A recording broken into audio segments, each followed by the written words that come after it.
കർത്താവായ യേശുക്രിസ്തുവിൻ്റെ നാമത്തിന് മഹത്വമുണ്ടാകട്ടെ. 1-2 ആഴ്ചയ്ക്ക് ശേഷമാണ് ഒരു വീഡിയോയുമായി നിങ്ങളുടെ മുമ്പിലേക്ക് വരാനായിട്ട് എനിക്ക് കഴിഞ്ഞത്. 2 ആഴ്ചയോളം അതിന് സാഹചര്യം ഒത്തില്ല. എന്നാലും നിങ്ങളുടെയൊക്കെ പ്രാർത്ഥനയിൽ എന്നെ ഓർക്കുന്നതിനായിട്ട് ഞാൻ എൻ്റെ കർത്താവിനെ സ്തുതിക്കുന്നു. ഇന്ന് ഞാൻ നിങ്ങളോട് പങ്കുവയ്ക്കാൻ ആഗ്രഹിക്കുന്ന വിഷയം നോഹയുടെ കാലത്തും ലോത്തിൻ്റെ കാലത്തും എന്ന പോലെ മനുഷ്യപുത്രൻ്റെ നാളിലും സംഭവിക്കും എന്നുള്ളതായിരിക്കുന്ന കർത്താവായ യേശുക്രിസ്തു പറഞ്ഞതായിരിക്കുന്ന ആ വാക്കുകളെ ഒന്ന് നമുക്ക് തിരുവെഴുത്തിൻ്റെ വെളിച്ചത്തിൽ പഠിക്കാം എന്നുള്ളതാണ് ഞാൻ ആഗ്രഹിക്കുന്നത്. ചിലപ്പോൾ ഈ ഒരു വീഡിയോ കൊണ്ട് തീരുകയില്ല. 2 വീഡിയോ എങ്കിലും ഈ വിഷയം പറഞ്ഞു തീർക്കാൻ വേണ്ടി വരുമെന്ന് ഞാൻ വിചാരിക്കുന്നു. 1ഉം 2ഉം മുന്നിലും പുറകിലുമായിട്ട് തന്നെ ഞാൻ തീർച്ചയായിട്ടും അപ്ലോഡ് ചെയ്യുന്നതാണ്. 2ഉം കൂടെ കേൾക്കുമ്പോഴേ എല്ലാവർക്കും മനസ്സിലാകുകയുള്ളൂ. ദൈവം അതിനായിട്ട് നിങ്ങളെല്ലാവരെയും സഹായിക്കട്ടെ. ലൂക്കോസിൻ്റെ സുവിശേഷം അതിൻ്റെ 17-ാം അധ്യായത്തിൻ്റെ 26 മുതലുള്ളായിരിക്കുന്ന വേദഭാഗങ്ങളിലാണ് ഈ കാര്യത്തെക്കുറിച്ച് വ്യക്തമായി കർത്താവ് പറഞ്ഞിരിക്കുന്നത് നമ്മൾ വായിക്കുന്നത്. അവിടെ മാത്രമല്ല, മത്തായി സുവിശേഷം 24-ാം അധ്യായത്തിലും ഈ കാര്യം പറഞ്ഞിട്ടുണ്ട്. അവിടെയും ഞാൻ വായിക്കുന്നതാണ്. ലൂക്കോസിൻ്റെ സുവിശേഷം അതിൻ്റെ 17-ാം അധ്യായത്തിൻ്റെ 26 മുതലുള്ള വാക്യം നമുക്കൊന്ന് വായിക്കാം. നോഹയുടെ കാലത്ത് 26 നോഹയുടെ കാലത്ത് സംഭവിച്ച പോലെ മനുഷ്യപുത്രൻ്റെ നാളിലും ഉണ്ടാകും. നോഹ പെട്ടകത്തിൽ കടന്ന നാൾ വരെ അവർ തിന്നും കുടിച്ചും വിവാഹം കഴിച്ചും വിവാഹത്തിന് കൊടുത്തും പോന്നു. ജലപ്രളയം വന്ന് അവരെല്ലാവരെയും മുടിച്ചു കളഞ്ഞു. ലോത്തിൻ്റെ കാലത്ത് സംഭവിച്ച പോലെ തന്നെ അവർ തിന്നും കുടിച്ചും കൊണ്ടും വിറ്റും നട്ടും പണിതും പോന്നു. എന്നാൽ ലോത്ത് സോദോം വിട്ട നാളിൽ ആകാശത്ത് നിന്ന് തീയും ഗന്ധകവും പെയ്തു എല്ലാവരെയും മുടിച്ചു കളഞ്ഞു. മനുഷ്യപുത്രൻ വെളിപ്പെടുന്ന നാളിൽ അവിടം തന്നെ ആകും. അപ്പോൾ മനുഷ്യപുത്രൻ വെളിപ്പെടുന്ന നാളിൽ അവിടം തന്നെ ആകും എന്ന് നമ്മൾ വായിക്കുമ്പോൾ നമ്മൾ ഇതിനെ സാധാരണ ലോകത്തിലുള്ളായിരിക്കുന്ന മനുഷ്യരെല്ലാവരും അതിനെക്കുറിച്ച് ചിന്തിക്കുന്നത് കർത്താവിൻ്റെ മഹത്വ പ്രത്യക്ഷത എന്ന് പറഞ്ഞാൽ 1000 ആണ്ട് വാഴ്ചയ്ക്കായി ഒലിവുമലയിൽ പ്രത്യക്ഷപ്പെടുന്നതായിരിക്കുന്ന പ്രത്യക്ഷത, ആ പ്രത്യക്ഷതയുടെ ദിവസം, ആ നാളിൽ അങ്ങനെ സംഭവിക്കുമെന്നാണ് ലോകത്തിലെ വ്യാഖ്യാതാക്കളെല്ലാം തന്നെ പലരും ചിന്തിച്ച് വെച്ചിരിക്കുന്നത്. എന്നാൽ പ്രിയമുള്ളവരെ ഒന്ന് മനസ്സിലാക്കുക, അങ്ങനെയല്ല. കർത്താവ് മഹത്വ പ്രത്യക്ഷത നടത്തുന്ന ഒലിവുമലയിലാണ്. ആ ഒലിവുമലയിൽ വരുന്ന കാല് കുത്തുന്ന ആ ദിവസം എന്ന് ഉള്ള അർത്ഥത്തിലല്ല ഇവിടെ പറഞ്ഞിരിക്കുന്നത്. ആ ഒരു കാലഘട്ടത്തിൽ കർത്താവായ യേശുക്രിസ്തു ലോകത്തിലേക്ക് വരുന്നതായിരിക്കുന്ന കാലഘട്ടത്തിൽ അതിനായി ദൈവം നിശ്ചയിച്ചായിരിക്കുന്ന ഒരു സമയമുണ്ട്, ഒരു കാലഘട്ടമുണ്ട്. ആ കാലഘട്ടത്തിൽ ലോകത്തിൻ്റെ സ്ഥിതി എന്തായിരിക്കും എന്നാണ് ഇവിടെ പറഞ്ഞത്. ആ ഒരു നാളിൽ എന്ത് സംഭവിക്കുമെന്നല്ല എന്ന് നമ്മൾ മനസ്സിലാക്കണം. 26-ാം വാക്യം ഞാനൊന്നുകൂടി വായിക്കാം. നോഹയുടെ കാലത്ത് സംഭവിച്ചതുപോലെ മനുഷ്യപുത്രൻ്റെ നാളിലും ഉണ്ടാകും. മനുഷ്യപുത്രൻ്റെ നാളിലും. ഈ നാള് എന്ന് പറഞ്ഞാൽ നമ്മളത് മനസ്സിലാക്കേണ്ടത് പഴയ നിയമത്തിലെല്ലാം ദൈവത്തിൻ്റെ നാൾ, യഹോവയുടെ വലുതും ഭയങ്കരവുമായ നാൾ, അങ്ങനെ ധാരാളം വേദഭാഗങ്ങൾ നമുക്ക് വായിക്കാനായിട്ട് പറ്റും. അപ്പോൾ കർത്താവായ യേശുക്രിസ്തുവിൻ്റെ നാൾ എന്ന് പറഞ്ഞാൽ യഹോവയുടെ നാളാണ്. ഈ യഹോവയുടെ നാൾ ഏതാണെന്ന് പഠിച്ചാലേ നമുക്ക് ഈ സംഭവങ്ങളെ നമുക്ക് മനസ്സിലാക്കാനായിട്ട് പറ്റുകയുള്ളൂ. ഇവിടെ 3 കാര്യങ്ങൾ പറയുന്നുണ്ടെന്നുള്ളത് ഓർക്കണേ. 3 കാര്യങ്ങൾ എന്തൊക്കെയാണ്? ഒന്ന് എന്താ സംഭവിക്കേണ്ടത്? ഒരു വലിയ അനർത്ഥം സംഭവിക്കണം, അല്ലേ? ഒരു വലിയ അനർത്ഥം ലോകത്തിന് സംഭവിക്കണം, ഒരു നാശം സംഭവിക്കണം. 2, അതിൽ നിന്ന് ഒരു കൂട്ടർ വിടുവിക്കപ്പെടണം, അല്ലേ? നമുക്ക് അറിയാമല്ലോ, ലോത്തിൻ്റെ കാലത്ത് ലോത്തും തൻ്റെ പെമ്മക്കളും വിടുവിക്കപ്പെട്ടു. അപ്പോൾ സോദോം ഗൊമോറയിലുള്ള ജനങ്ങളെല്ലാം നശിച്ചു പോയി. നോഹയുടെ കാലത്ത് സംഭവിച്ചെന്താ?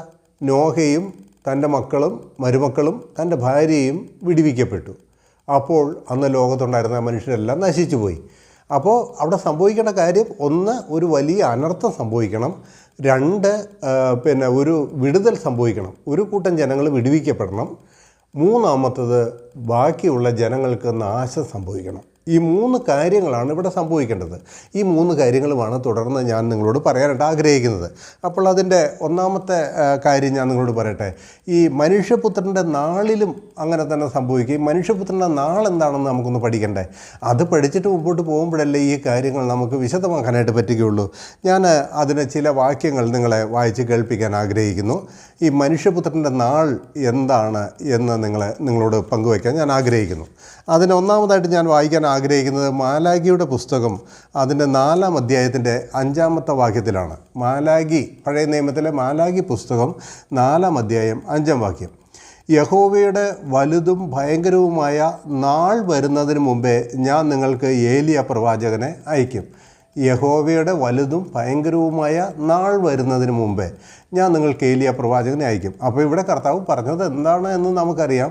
യഹോവയുടെ വലുതും ഭയങ്കരവുമായ നാൾ എന്ന് പറഞ്ഞാൽ ഇസ്രായേൽ ജനത്തെ നീതീകരിക്കേണ്ടതിന്, ശുദ്ധീകരിക്കേണ്ടതിന്, അവരിൽ ഒരു പരിശോധന നടത്തപ്പെടുകയും അവരിൽ നല്ലത് മാത്രം എടുത്ത് കൂട്ടിവെക്കേണ്ടതിന്, ബാക്കിയുള്ളതൊക്കെ ചുട്ടുകളയേണ്ടതിന് ഒരു വലിയ മഹാപീഡനം ഈ ലോകത്ത് സംഭവിക്കും. ഇസ്രായേലിനെയാണ് പ്രത്യേകമായിട്ട് അത് ഉദ്ദേശിക്കുന്നത്, മഹാപീഡനം എന്ന കാലഘട്ടം. ഈ നാളെന്ന് പറഞ്ഞാൽ അത് ദൈവം പഴയ നിയമത്തിലെല്ലാം പറഞ്ഞിരിക്കുന്നത് മഹാപീഡനം, മഹാദുരിതം സംഭവിക്കുന്നതായിരിക്കുന്ന കാലഘട്ടമാണ്.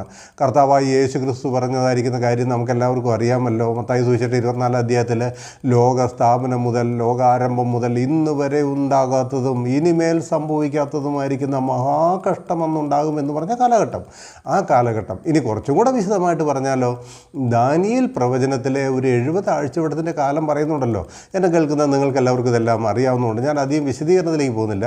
അതിലെ 69 ആഴ്ചവട്ടം കഴിഞ്ഞപ്പോൾ നമ്മുടെ മശീഹ ഛേദിക്കപ്പെട്ടു. എന്നാൽ അതിൻ്റെ ബാക്കി 7 വർഷക്കാലമാണ് 70ാമത്തെ ആഴ്ചവട്ടം. എന്നാൽ ഇതുവരെയും അത് സംഭവിച്ചിട്ടില്ല. ഒരാഴ്ചവട്ടം എന്ന് പറയുന്നത് 7 വർഷകാലത്തെയാണെന്ന് മനസ്സിലാക്കണം. അപ്പോൾ 70 നിൻ്റെ ജനത്തിനും വിശുദ്ധ നഗരത്തിനും 70 ആഴ്ചവട്ടം നിയമിച്ചിരിക്കുന്നു എന്നാണ് ദാനിയേലിൽ നമ്മൾ വായിക്കുന്നത്. 9ാം അധ്യായത്തിൽ നമ്മൾ വായിക്കുന്നത്. അതിൽ 69 ആഴ്ചവട്ടം നമ്മുടെ കർത്താവായ യേശു ക്രിസ്തുവിൻ്റെ ക്രൂശീകരണത്തോടു കൂടെ അവസാനിച്ചു എന്ന് നമുക്കറിയാം. ഒരാഴ്ചവട്ടം 7 വർഷമാണ്. അത് മനസ്സിലാക്കിക്കൊണ്ട് വേണേ പഠിക്കാൻ. അപ്പോൾ ബാക്കി 70 ആഴ്ചവട്ടം നിൻ്റെ ജനത്തിനും വിശുദ്ധ നഗരത്തിനും എന്ന് പറഞ്ഞാൽ ഇസ്രായേൽ ജനത്തിന്. നിൻ്റെ ജനം എന്ന് പറഞ്ഞാൽ പിന്നെ ദാനിയേലിനോട് പറഞ്ഞാൽ ഇസ്രായേൽ ജനത. ആ ഇസ്രായേൽ ജനത്തിനും വിശുദ്ധ നഗരം എന്ന് പറഞ്ഞാൽ യെരുശലേമിന് 70 ആഴ്ചവട്ടം നിയമിച്ചിരിക്കുന്നു എന്ന് പറഞ്ഞു. അതിനെ ഒരു 2-3 ഭാഗങ്ങളായിട്ട് അതിനെ വേർതിരിച്ച് അവിടെ പഠിപ്പിക്കുന്നുണ്ട്. അതൊക്കെ ഞാൻ മുൻ വീഡിയോകളിൽ പറഞ്ഞിട്ടുണ്ട്, അതെല്ലാം ശ്രദ്ധിക്കുമല്ലോ. അപ്പോൾ അതിലെ 69 ആഴ്ചവട്ടം നമ്മുടെ കർത്താവായ യേശു ക്രിസ്തുവിൻ്റെ കാലഘട്ടത്തോടു കൂടി പൂർത്തിയായി. ഇനി യഹൂദിനെ സംബന്ധിച്ച് അവരെ യഥാസ്ഥാനപ്പെടുത്തണമെങ്കിൽ ആ ദാനിയേൽ പ്രവചനത്തിൽ പറഞ്ഞിരിക്കുന്ന അവസാനത്തെ ഒരാഴ്ചവട്ടം എന്ന് പറഞ്ഞാൽ 7 വർഷം, ആ ഒരാഴ്ചവട്ടം കൂടി അവർക്ക് സംഭവിക്കണം. അവർക്ക് സംഭവിച്ചു കഴിഞ്ഞാൽ അവരുടെ മശീഹയായി, അവരുടെ രാജാവായി, അവരുടെ കർത്താവായ യേശു ക്രിസ്തു വീണ്ടും തിരിച്ചു വരും. എന്നാൽ അന്ന് കണ്ടിന്യൂ ആയിട്ട് അത് മുമ്പോട്ട് പോകേണ്ടതായിരുന്നു.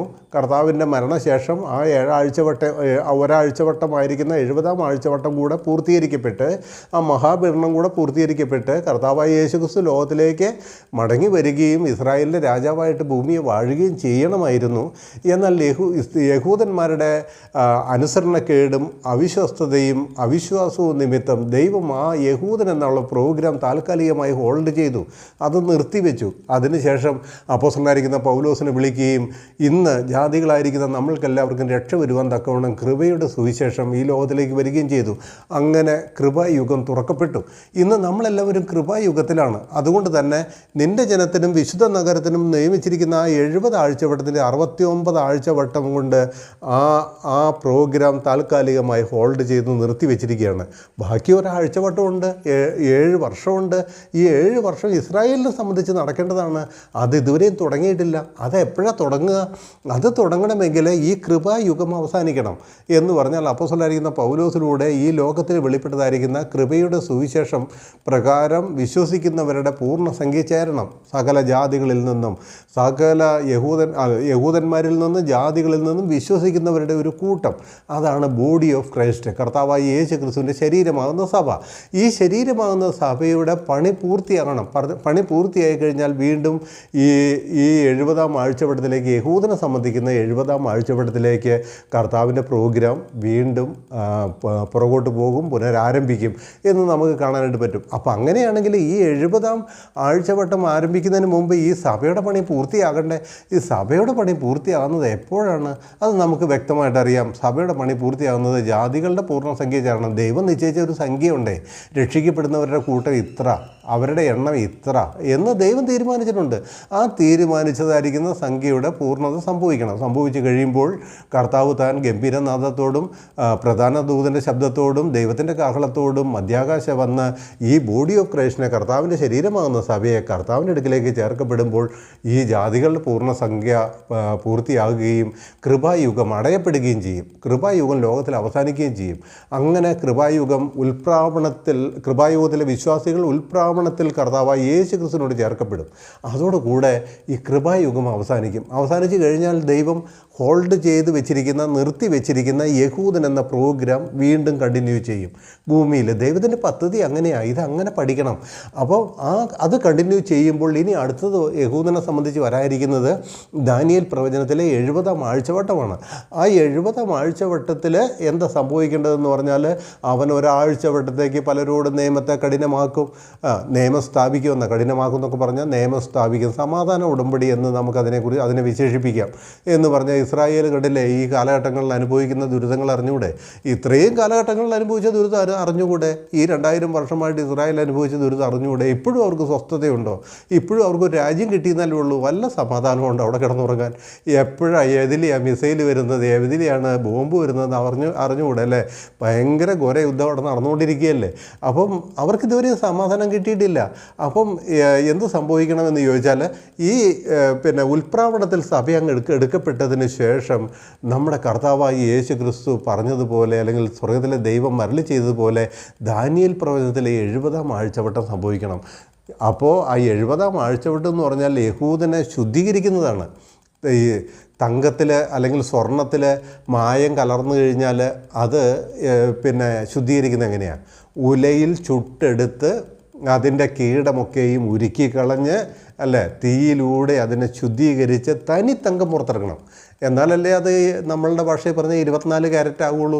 ആ തനി തങ്കം പുറത്തിറങ്ങുക. യഹൂദന്മാരുടെ ഇടയിൽ നിന്ന് ദൈവത്തിന് വേണ്ടി വേർതിരിക്കപ്പെട്ട, ദൈവത്തെ സ്നേഹിക്കുന്ന, ദൈവത്തിന് കർത്താവായി യേശു ക്രിസ്തുവിനുള്ളതായിരിക്കുന്ന ഒരു ജനത്തെ യഹൂദന്മാരുടെ ഇടയിൽ നിന്ന് വേർതിരിക്കേണ്ടതിന് വേണ്ടിയിട്ട് ഒരു വലിയ ശോധന അവരുടെ ഇടയിൽ നടക്കണം. അപ്പോൾ നിങ്ങൾ ചോദിക്കും, അപ്പോൾ ഇത്രയും കാലം യഹൂദൻ അനുഭവിച്ചായിരിക്കുന്ന ശോധനയും മഹാപീഡനവും ഒന്നും പോരെ, അല്ലെങ്കിൽ ആ ദുരിതങ്ങളൊന്നും പോരെ? അവർക്ക് പോരാ. അവർ എന്നിട്ടും അവർ ദൈവത്തെ അറിഞ്ഞോ? എന്നിട്ടും അവർ യേശുക്രിസ്തുവിനെ വിശ്വസിക്കുന്നുണ്ടോ?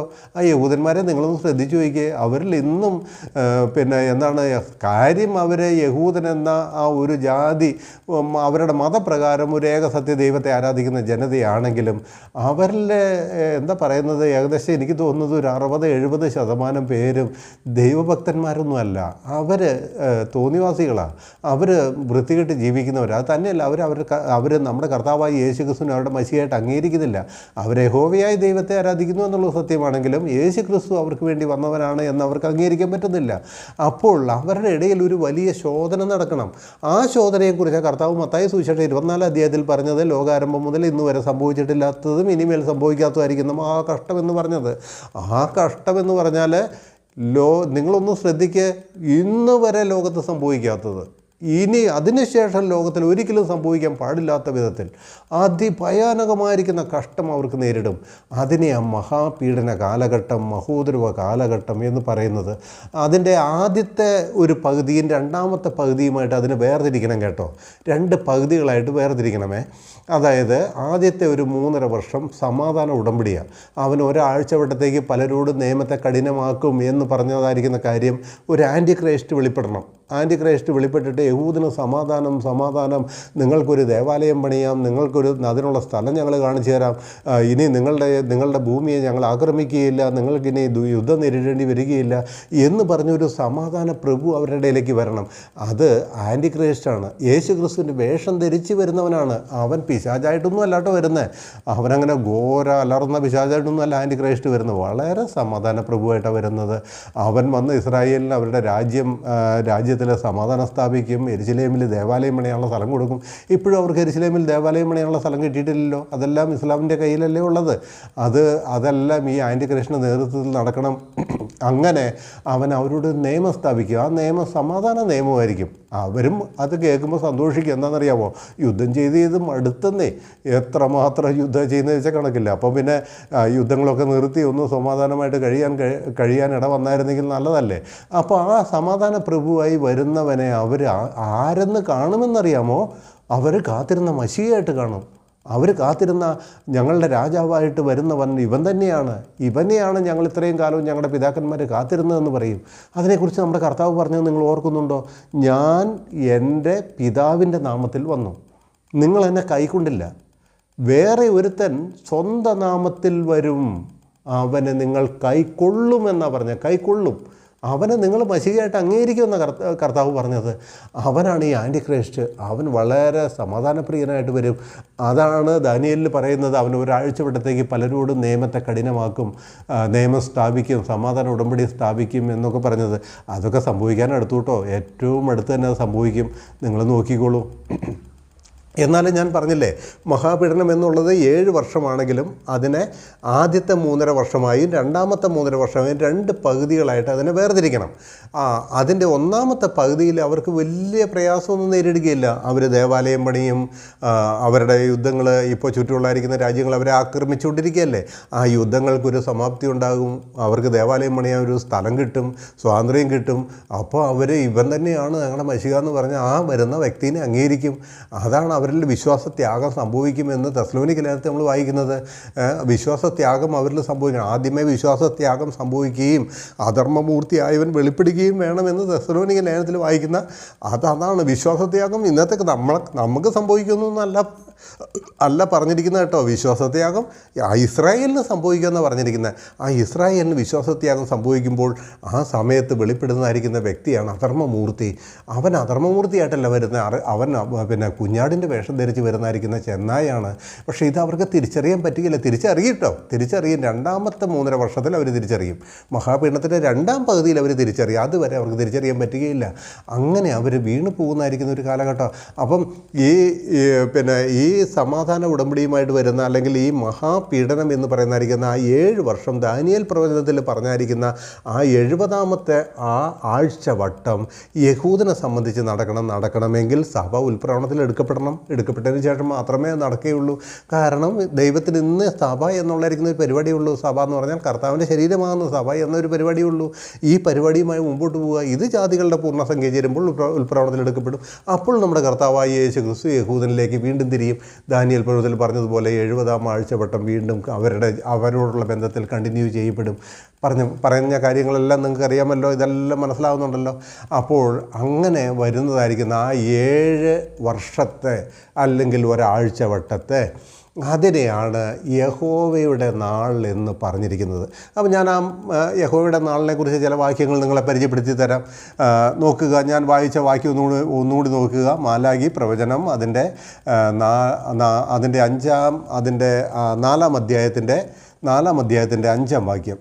യഹോവയുടെ വലുതും ഭയങ്കരവുമായ നാൾ വരുന്നതിന് മുമ്പേ ഞാൻ നിങ്ങൾക്ക് ഏലിയ പ്രവാചകനെ അയക്കും. യഹോവയുടെ വലുതും ഭയങ്കരവുമായ നാൾ എന്നപ്പോൾ പറഞ്ഞിരിക്കുന്നത് ഈ മൊത്തം 7 വർഷത്തെയാണോ എന്ന് ചോദിച്ചാൽ അല്ലെന്ന് പറയണം. കാരണം എന്താണെന്നറിയാമോ? യഹോവയുടെ വലുതും ഭയങ്കരവുമായ നാൾ വരുന്നതിന് മുമ്പേ ആര് വരണം? ഏലിയ പ്രവാചകൻ വരണ്ടേ? അപ്പോൾ ഈ 2ാം പകുതിയാണ് യഹോവയുടെ വലുതും ഭയങ്കരവുമായിരിക്കുന്ന നാൾ. ഞാനത് തുടർന്ന് ഈ വീഡിയോയിൽ പറയുന്നുണ്ട് കേട്ടോ. നിങ്ങൾക്ക് വാക്യങ്ങളൊക്കെ കാണിച്ചു തരാം. അതിന് കുഞ്ഞാടിൻ്റെ കോപകാലഘട്ടം വന്നിരിക്കുന്നുവല്ലോ, ആർക്ക് നിൽപ്പാൻ കഴിയുമെന്ന 2ാം പകുതി, മഹാപീഡനത്തിൻ്റെ 2ാം പകുതിയെക്കുറിച്ച് പറഞ്ഞത് അത് ദൈവത്തിൻ്റെ കോപകാലഘട്ടം, കുഞ്ഞാടിൻ്റെ കോപകാലഘട്ടം വന്നിരിക്കുന്നുവല്ലോ, ആർക്ക് നിൽപ്പാൻ കഴിയുമെന്ന. അപ്പോൾ ആ കുഞ്ഞാടിൻ്റെ കോപകാലഘട്ടം വരുന്നതിന് മുമ്പ് അത് ആ 3.5 വർഷം, മഹാപീഡനത്തിൻ്റെ 7 വർഷത്തിൻ്റെ 2ാം പകുതിയായ 3.5 വർഷം, ആ 3.5 വർഷത്തിന് മുമ്പ് ആര് വരണം? യഹോവയുടെ വലുതും ഭയങ്കരവുമായ നാൾ എന്ന് പറഞ്ഞിരിക്കുന്ന ആ 2ാം പകുതിയാണ്, 3.5 വർഷത്തെയാണ്. അത് മനസ്സിലാക്കണം. അത് മനസ്സിലാക്കിക്കൊണ്ട് വായിക്കണം. അത് വരുന്നതിന് മുമ്പേ ഞാൻ നിങ്ങൾക്ക് ഏലിയ പ്രവാചകനെ അയക്കും. ഈ ഏലിയ പ്രവാചകൻ എന്തിനാണ് വരുന്നതെന്നറിയാമോ? അവൻ വന്ന് ഞാൻ വന്ന് അതിൻ്റെ തുടർന്നുള്ള വാക്യം 6-ാം വാക്യം. യഹോവയുടെ വലുതും ഭയങ്കരവുമായ നാൾ വരുന്നതിന് മുമ്പേ ഞാൻ നിങ്ങൾക്ക് ഏലിയ പ്രവാചകനെ അയക്കും. ഞാൻ വന്ന് ഭൂമിയെ സംഹാര ശപഥം കൊണ്ട് ദണ്ഡിപ്പിക്കാതിരിക്കേണ്ടതിന് അവൻ അപ്പന്മാരുടെ ഹൃദയം മക്കളോടും മക്കളുടെ ഹൃദയം അപ്പന്മാരോടും നിരപ്പിക്കും. എന്ന് പറഞ്ഞാൽ നമ്മുടെ കർത്താവായ യേശു ക്രിസ്തു 2000 വർഷങ്ങൾക്ക് മുമ്പ് വന്നപ്പോൾ ഇസ്രായേലിനെ നിരപ്പിക്കാൻ തക്കവണ്ണം ഒരു നിരപ്പിൻ്റെ ശുശ്രൂഷയുമായിട്ട് വഴിയൊരുക്കുവാനായിട്ട് ഒരാളെ വിട്ടില്ലേ? യോഹന്നാൻ സ്നാപകനെ. ആ യോഹന്നാൻ സ്നാപകൻ വന്ന് ഇസ്രായേലിൽ കുറേ പേർക്ക് പാവബോധം വരുത്തിയല്ലോ. അങ്ങനെ അവർ കർത്താവിനെ അറിയാനായിട്ട് ഇട വന്നുവല്ലോ. എന്ന് പറഞ്ഞതുപോലെ തന്നെ നമ്മുടെ കർത്താവായ യേശു ക്രിസ്തു ഈ ഭൂമിയിൽ 1000 ആണ്ട് വാഴ്ചയ്ക്കായി വരുന്നതിന് തൊട്ട് മുമ്പായിട്ട് എന്ത് സംഭവിക്കണം അറിയാമോ? ഏലിയ പ്രവാചകനെ അയക്കണം. എന്തിനാ ഏലിയ പ്രവാചകനെ അയക്കുന്നത്? ഞാൻ വന്ന് ഭൂമിയെ സംഹാര ശബ്ദം കൊണ്ട് ദണ്ഡിപ്പിക്കാതിരിക്കേണ്ടതിന് അവൻ അപ്പന്മാരുടെ ഹൃദയം മക്കളോടും മക്കളുടെ ഹൃദയം അപ്പന്മാരോടും നിരപ്പിക്കും. നിരപ്പിൻ്റെ ശുശ്രൂഷ ചെയ്യാനാണ് ഏലിയ പ്രവാചകൻ വരുന്നത്. ഏലിയ പ്രവാചകൻ മാത്രമല്ല, 2 സാക്ഷികളാണ് വരുന്നത്. ഏലിയാവും ഉണ്ടാവും, കൂടെ മോശയുമായിരിക്കും എന്ന് ഞാൻ വിചാരിക്കുന്നു. അതാരാണെന്ന് ബൈബിളിൽ വ്യക്തമായിട്ട് പറഞ്ഞിട്ടില്ല. ഞാൻ വിശ്വസിക്കുന്നു മോശയും ഏലിയാവുമായിരിക്കും വരുന്നതെന്ന്. അവരപ്പോൾ എപ്പോഴാണ് വരേണ്ടത്? യഹോവയുടെ വലുതും ഭയങ്കരവുമായ നാൾ വരുന്നതിന് മുമ്പേ. അതെപ്പോഴാണ്? ആദ്യത്തെ 3.5 വർഷം. മഹാപീഡനം 7 വർഷമാണെന്ന് ഞാൻ പറഞ്ഞില്ല, അതിൻ്റെ ആദ്യത്തെ 3.5 വർഷം. ആ ആദ്യത്തെ 3.5 വർഷം ഇവരെന്ത് ചെയ്യും? അവർ യെരുശലേമിൽ നിന്നുകൊണ്ട് പ്രസംഗിക്കും, പിന്നെ നിങ്ങൾ വഞ്ചിക്കപ്പെട്ടിരിക്കുകയാണ്. എന്താ അങ്ങനെ പറയാൻ കാരണം? ആൻറ്റി ക്രൈസ്റ്റ് അവിടെയുണ്ട്. ആൻറ്റി ക്രൈസ്റ്റ് അവർക്ക് സമാധാന ഉടമ്പടിയായി വന്നിരിക്കുക. അവനെ മഷികയായിട്ട് കണ്ടു കഴിഞ്ഞു. അപ്പോൾ ഈ 2 സാക്ഷികൾ യെരുശലേമിൽ നിന്നുകൊണ്ടും യെരുശലേമിൻ്റെ തെരുവീതികളിലൂടെ നടന്നുകൊണ്ട് വിളിച്ചു പറഞ്ഞുകൊണ്ടേയിരിക്കും, നിങ്ങൾ വഞ്ചിക്കപ്പെട്ടിരിക്കുക, ചതിക്കപ്പെട്ടിരിക്കുകയാണ്. നിങ്ങൾ ആശ്രയിച്ചവൻ, നിങ്ങൾ പിന്നെ സമാധാന പ്രഭു എന്ന് നിശ്ചയിച്ചിരിക്കുന്നവൻ നിങ്ങളുടെ മഷിക അല്ല, നിങ്ങൾ ചതിക്കപ്പെട്ടിരിക്കുകയാണ്, നിങ്ങൾ അവൻ്റെ പിന്നാലെ പോകരുതെന്ന് വിളിച്ചു പറഞ്ഞുകൊണ്ട് ഈ 2 സാക്ഷികൾ 3.5 വർഷം ഈ യെരുശലേമിൽ പ്രസംഗിക്കും. വാക്യങ്ങളൊക്കെ ഞാനെടുത്ത് വായിച്ചു തരാം കേട്ടോ, അടുത്ത വീഡിയോയിലൊക്കെ. നിങ്ങൾക്ക് ഇതൊക്കെ വാക്യങ്ങളൊക്കെ അറിയാലോ, വെളിപ്പാട് പുസ്തകത്തിൽ പറയുന്നതായിരിക്കുന്ന കാര്യങ്ങളാണ്. അപ്പോൾ ഈ 3.5 വർഷം ആ 2 സാക്ഷികൾ, 2 ദൈവത്തിൻ്റെ സന്നിധിയിൽ നിൽക്കുന്ന 2 ഒലിവ് വൃക്ഷങ്ങൾ എന്നാണ് സെഖര്യാ പ്രവചനത്തിൽ വായിക്കുന്നത്. 2 ഒലിവ് വൃക്ഷങ്ങൾ, വെളിപ്പാടിലും അങ്ങനെയാണ് വായിക്കുന്നത്. അവർ ദൈവത്തിൻ്റെ സന്നിധിയിൽ നിൽക്കുന്ന മോശെ ഏലിയാവായിരിക്കാം. ഏലിയാവ് എന്തായാലും ഉറപ്പാണല്ലോ. ഈ മാലാഖി പ്രവചനത്തിൽ വായിച്ചതിൻ്റെ അടിസ്ഥാനത്തിൽ അവർ വന്ന് യെരുശലേമിൽ ആകമാനം ഈ 3.5 വർഷം പ്രസംഗിക്കും. ആ പ്രസംഗിക്കുന്നതിനെക്കുറിച്ച് ഇവിടെ പറഞ്ഞ് യഹോവയുടെ വലുതും ഭയങ്കരവുമായ നാൾ വരുന്നതിന് മുമ്പേ അവൻ നിങ്ങൾക്ക് ഏലിയ പ്രവാചകനെ അയച്ചു തരുമെന്ന് പറഞ്ഞ്. അപ്പോൾ യഹോവയുടെ വലുതും ഭയങ്കരവുമായ നാൾ ഏതാണെന്ന് മനസ്സിലായല്ലോ? മഹാപീഡനത്തിൻ്റെ 2ാം പകുതി. എന്നാൽ മൊത്തത്തിൽ അതിനെ 7 വർഷം മഹാപീഡനവും യഹോവയുടെ വലുതും ഭയങ്കരവുമായ നാളെന്ന് പറയുന്നതിൽ തെറ്റുണ്ടോ? തെറ്റൊന്നുമില്ല. ആ 7 വർഷം അങ്ങനെ ഒരു പീഡയുടെ കാലഘട്ടമാണ്. പക്ഷേ അതിൻ്റെ ആദ്യത്തെ 3.5 വർഷം അത്ര വലിയ മഹാപീഡയൊന്നും ഉണ്ടാകുകയില്ല. സമാധാനമായിരിക്കും ഇസ്രായേലിന് സംഭവിക്കാൻ പോകുന്നത്. ഇനി ഇത് പറയുമ്പോൾ ഞാൻ ഒന്നും കൂടി പറയട്ടെ കേട്ടോ. എന്താണെന്നറിയാമോ? ഇത് ആ ജനത്തിന് മാത്രമാണോ ഈ മഹാപീഡ വരുന്നത്? ഇസ്രായേലിനെ ശുദ്ധീകരിക്കാനാണ് സത്യം. തിരുവെഴുത്തിൽ നമ്മൾ വായിക്കുന്നുണ്ട്, അത് യാക്കോബിന് കഷ്ടകാലം തന്നെ. യാക്കോബ് അതിൽ നിന്ന് രക്ഷിക്കപ്പെടണം. യാക്കോബിൻ്റെ കഷ്ടകാലം, ഇസ്രായേലിൻ്റെ കഷ്ടകാലം തന്നെ. ശരി, അവരെ ശുദ്ധീകരിക്കാനാണ് മുഖ്യമായിട്ട്, അവരെയാണ് ശുദ്ധീകരിക്കേണ്ടത്. ഞാൻ ആദ്യം പറഞ്ഞതുപോലെ തനി തങ്കം പുറത്തെടുക്കാനായിട്ട് അവരെ ശുദ്ധീകരിക്കാനാണ് വരുന്നത്. ഓക്കെ, എന്നാൽ തന്നെയും ഞാനൊന്ന് പറയട്ടെ, അത് സർവ്വഭൂതലത്തിലും വരുമെന്നാണ് മത്തായി 24 ലൂക്കോസ് 21 കർത്താവ് പറഞ്ഞ്, അത് സർവ്വഭൂതലത്തിലും വരുമെന്നാണ്. അതുപോലെ തന്നെ വെളിപ്പാട് പുസ്തകം 3-ാം അധ്യായത്തിൻ്റെ 10-ാം വാക്യത്തിലും പറയുന്നത് ഭൂമിയിലൊക്കെയും വരുവാനുള്ള പരീക്ഷാകാലത്ത് ഞാനും നിന്നെ സഹായിക്കുമെന്ന. ഭൂമിയിലൊക്കെയും വരുവാനുള്ള പരീക്ഷാകാലം. അപ്പോൾ ഭൂമിയിലൊക്കെയും വരും, സർവ്വലോകത്തിലും വരും, സർവ്വഭൂമിയിലും വരും ഈ മഹാപീഡന കാലഘട്ടം എന്ന് പറയുന്നത് കേട്ടോ. എന്നാൽ അത് മുഖ്യമായിട്ട് യഹൂദനെയാണ് ഫോക്കസ് ചെയ്യുന്നതെന്ന് നമ്മൾ മനസ്സിലാക്കണം. അപ്പം അതിൻ്റെ 2ാം പകുതിയാണ് യഹോവയുടെ വലുതും ഭയങ്കരവുമായ നാൾ. അതുകൊണ്ട് തിരുവെഴുത്തിൽ വെളിപ്പാട് പുസ്തകത്തിലേക്ക് വരുമ്പോൾ നമുക്ക് കാണാനായിട്ട് പറ്റും, ഈ 3.5 വർഷം ഇവനിങ്ങനെ പല കാര്യങ്ങളും ചെയ്യും, ഒരുപാട് പേരെ വഞ്ചിക്കും, പിന്നെ ഒരുപാട് പേരെ അവൻ്റെ വശത്താക്കും. ഇതെല്ലാം ചെയ്യുമെങ്കിൽ ആ 2ാം പകുതിയിൽ ഇസ്രായേലിൻ്റെ വിശ്വാസത്യാഗ നിമിത്തം എന്ന് പറഞ്ഞാൽ ക്രിസ്തുവാണെന്ന് പറഞ്ഞ് ആൻറ്റി ക്രൈസ്റ്റിനെ വിശ്വസിക്കുന്നത് മുഖാന്തരം ദൈവത്തിൻ്റെ കോപം അതികഠിനമായി പെയ്തിറങ്ങും. 2ാം പകുതിയിൽ പെയ്തിറങ്ങും. തന്നെയല്ല, ആ ആദ്യത്തെ 3.5 വർഷം യെരുശലേമിൽ ദേവാലയം പണിയപ്പെടണം. അതിൻ്റെ അതിവിശുദ്ധ സ്ഥലത്ത് 3.5 വർഷം പൂർത്തിയാകുമ്പോഴേക്കും ഇവൻ പറയും, ഞാൻ തന്നെയാണ് നിങ്ങളുടെ മശിക, നിങ്ങൾ കാത്തിരുന്നവൻ ഞാനാണ് എന്ന് അവൻ പറയും. അത് ഇസ്രായേൽ അംഗീകരിക്കുകയും ചെയ്യുമ്പോൾ അവൻ്റെ വിഗ്രഹം, അവൻ്റെ പ്രതിമ തന്നെ യെരുശലേമിൻ്റെ അതിവിശുദ്ധ സ്ഥലത്ത് സ്ഥാപിക്കും. അതിനെക്കുറിച്ചാണ് ശൂന്യമാക്കുന്ന മ്ലേച്ഛത വിശുദ്ധ സ്ഥലത്ത് നിൽക്കുന്നത് കാണുമ്പോൾ എന്ന് ദാനിയേൽ പ്രവചനത്തിലും കർത്താവും അത് ആവർത്തിച്ച് പറഞ്ഞത്. ശൂന്യമാക്കുന്ന മ്ലേച്ഛത വിശുദ്ധ സ്ഥലം യെരുശലേമിൻ്റെ ദേവാലയത്തിൻ്റെ വിശുദ്ധ സ്ഥലത്ത് നിൽക്കുന്നത് കാണുമ്പോൾ പെട്ടെന്ന് നാശം വന്ന് ഭവിക്കുമെന്ന് കർത്താവ് പറഞ്ഞത്. അപ്പോൾ യഹൂദന്മാരിൽ ബോധമുള്ള കുറേ പേര് ചിന്തിക്കും, ഇവൻ ചിലപ്പോൾ ഞങ്ങളുടെ മശിക ആയിരിക്കില്ലല്ലോ. കാരണം ഞങ്ങളുടെ മശിഹ ഒരിക്കലും വിഗ്രഹത്തെ ആരാധിക്കുകയില്ല, വിഗ്രഹത്തെ സ്ഥാപിക്കുകയില്ല, ബിംബത്തെ ആരാധിക്കാൻ പറയുകയില്ല. കാരണം ഇസ്രായേലിൻ്റെ ദൈവം പിന്നെ വിഗ്രഹങ്ങളെ ആരാധിക്കാൻ പറയുന്ന ദൈവമല്ല. യെരുശലേം ദേവാലയത്തിൻ്റെ അതിവിശുദ്ധ സ്ഥലത്ത് അവൻ തൻ്റെ മ്ലേച്ഛ വിഗ്രഹത്തെ സ്ഥാപിക്കുമ്പോൾ അവർക്ക് ബോധ്യം വരും, അവരിൽ കുറേ പേർക്കെങ്കിലും ബോധ്യം വരും, ഇസ്രായേൽ ജനത്തിനെ കുറേ പേർക്കെങ്കിലും ബോധ്യം വരും, ഇവനല്ല ഞങ്ങളുടെ മശിഹ എന്ന് ബോധ്യം വരും. അപ്പോൾ ആ വിഗ്രഹത്തെ സ്ഥാപിച്ച് കഴിയുമ്പോൾ ദൈവത്തിൻ്റെ കോപം അതികഠിനമായി മഹാപീഡനത്തിൻ്റെ രണ്ടാം പകുതിയിൽ ഭയങ്കരമായിട്ട് ഭൂമിയിൽ വരും. ഇതിനെയാണ് യഹോവയുടെ വലുതും ഭയങ്കരവുമായ നാൾ എന്ന് പറഞ്ഞിരിക്കുന്നത്. ഇവിടെ നമ്മൾ ലൂക്കോസിൻ്റെ സുവിശേഷത്തിൽ ഇപ്പോൾ വായിച്ചെങ്ങനെയാണ്, പിന്നെ നോഹയുടെ കാലത്തെന്ന പോലെ തന്നെ മനുഷ്യപുത്രൻ്റെ നാൾ വരുമെന്നാണ്. നാൾ മനുഷ്യപുത്രൻ്റെ നാളിലും ആകുമെന്നാണ്, അല്ലാതെ മനുഷ്യപുത്രൻ വരുമെന്ന് അല്ല അവിടെ പറഞ്ഞ്, മനുഷ്യപുത്രൻ്റെ നാളിലും. അപ്പോൾ ഇവിടെ നിങ്ങൾക്ക് മനുഷ്യപുത്രൻ്റെ നാൾ എന്ന് പറഞ്ഞാൽ അതെന്താണെന്ന് മനസ്സിലായില്ലേ?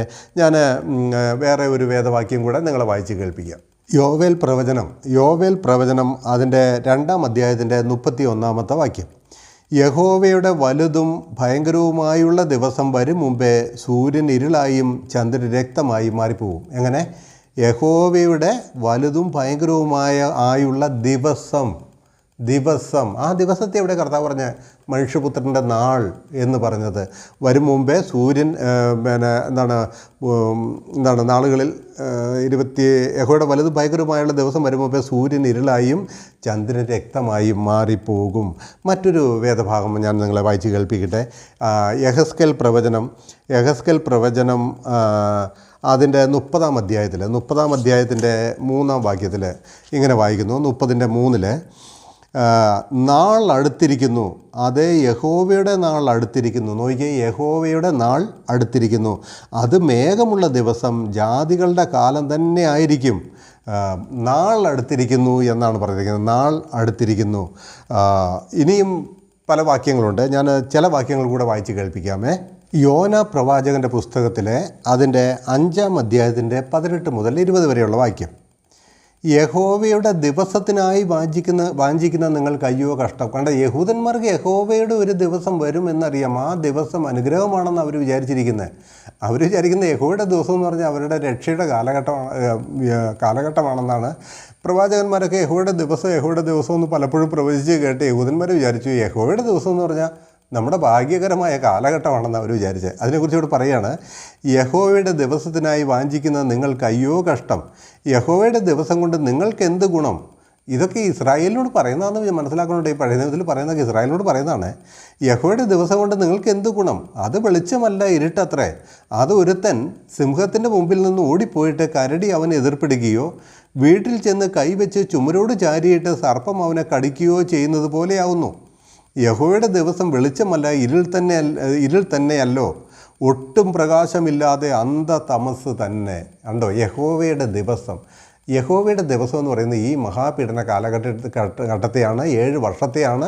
7 വർഷത്തെ എന്ന് പറയുമ്പോൾ പ്രത്യേകിച്ച് അതിൻ്റെ 2-ാം പകുതിയായ 3.5 വർഷത്തെയാണ് എന്ന് തിരുവെഴുത്തിൽ നിന്ന് നമുക്ക് മനസ്സിലാക്കണം. അപ്പോൾ ഇസ്രായേലിനോട് പറയുകയാണ് യഹോവയുടെ ദിവസം വരും, ഞങ്ങൾക്ക് യഹോവയുടെ ദിവസം വരും എന്ന് പറഞ്ഞ് കാത്തിരിക്കുന്ന നിങ്ങൾക്ക് അയ്യോ കഷ്ടം. കാരണം യഹോവയുടെ ദിവസം നിങ്ങൾക്ക് ഒട്ടും സമാധാനമല്ല വരിക എന്ന് പറഞ്ഞു. നിങ്ങൾ സിംഹത്തിൻ്റെ മുമ്പിൽ നിന്ന് ഓടി രക്ഷപ്പെട്ടു, അയ്യോ ഞാൻ രക്ഷപ്പെട്ടു എന്ന് പറഞ്ഞ് രക്ഷപ്പെട്ട് കഴിയുമ്പം അവൻ ഓടി ചെല്ലുന്നിടത്ത് അവനെ നോക്കിക്കൊണ്ടൊരു കരടി ചീറിപ്പാഞ്ഞ് വന്നാൽ എങ്ങനെ ഇരിക്കും? അതുപോലെയായിരിക്കും.